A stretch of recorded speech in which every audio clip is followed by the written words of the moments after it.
கந்தன் காலடியை வணங்கினான் கடவுள்கள் யாவரையும் வணங்குதல் போலே கந்தன் காலடியை வணங்கினான் கடவுள்கள் யாவரையும் வணங்குதல் போலே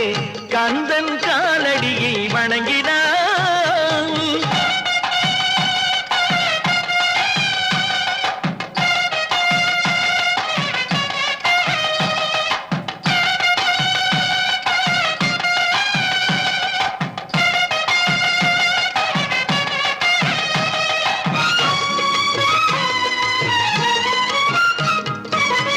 தந்தை பரமனுக்கு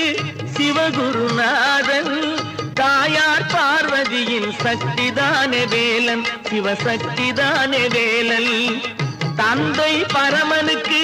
சிவகுருநாதன்